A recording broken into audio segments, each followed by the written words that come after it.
Oke, assalamualaikum warahmatullahi wabarakatuh. Jadi pada kesempatan kali ini saya akan menjelaskan mengenai Perang Dingin dan peranan Indonesia di dalamnya. Kita mulai dari latar belakang Perang Dingin, di mana latar belakang terjadi Perang Dingin antara lain munculnya Amerika Serikat sebagai pemegang peran penting dalam memperbaiki perekonomian negara-negara Eropa Barat setelah adanya Perang Dunia Kedua. Nah, di sisi lain, Uni Soviet berperan membangun perekonomian bagi negara-negara di Eropa Timur. Nah, faktor-faktor lainnya adalah perbedaan ideologi dan paham, di mana Amerika Serikat memegang paham atau ideologi liberalisme dan kapitalisme, sedangkan Uni Soviet memegang paham komunisme. Terus kemudian adalah persaingan kekuasaan, di mana Amerika Serikat didukung oleh blok barat dan Uni Soviet didukung oleh blok timur, dan juga persaingan militer dan sistem pertahanan. Nah, perkembangan perang dingin diawali dengan sistem aliansi, di mana Amerika membuat beberapa aliansi organisasi seperti NATO dan SEATO dengan tujuan memberhentikan persebaran komunis baik di Asia maupun Eropa. Begitupun juga sebaliknya Uni Soviet dengan Pakta Warsawa dan Kominform atau The Communist Information Bureau.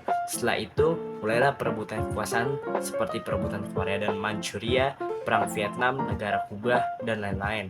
Dilanjut dengan perang teknologi. Yang pertama, perlombaan teknologi persenjataan nuklir. Kedua belah pihak berlomba-lomba untuk membuat senjata nuklir. Contohnya adalah bom atom.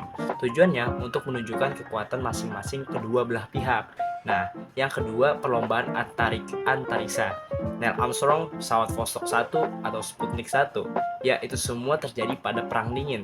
Amerika Serikat berhasil meyakinkan dunia dengan keberhasilan Neil Armstrong dengan Apollo 11-nya yang mendarat di bulan. Dan terakhir, kegiatan spiones.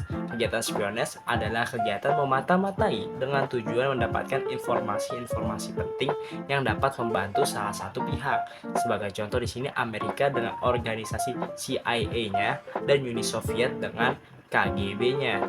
Nah, akhir perang dingin ini mereda ketika perjanjian SALT 1 pada 1972 dan SALT 2 pada 1972, kemudian diikuti dengan perjanjian START dan kemunculan negara-negara non-blok serta ditandatangani Southeast Asia Nuclear Weapons Free Zone. Nah, peran Indonesia dalam perang dingin apa?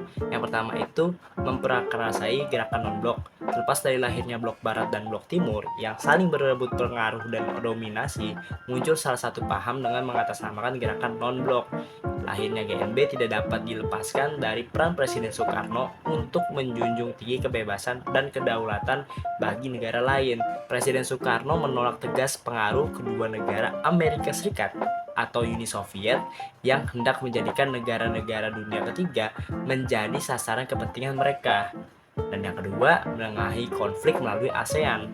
Terlihat pada kasus Vietnam yang ingin menginvasi Kamboja, Menteri Luar Negeri Indonesia Moksad Kusumadja mengeluarkan resolusi agar diberhentikannya konflik bersenjata dan konflik tersebut benar berhenti dengan dibentuknya pemerintahan koalisi Kamboja.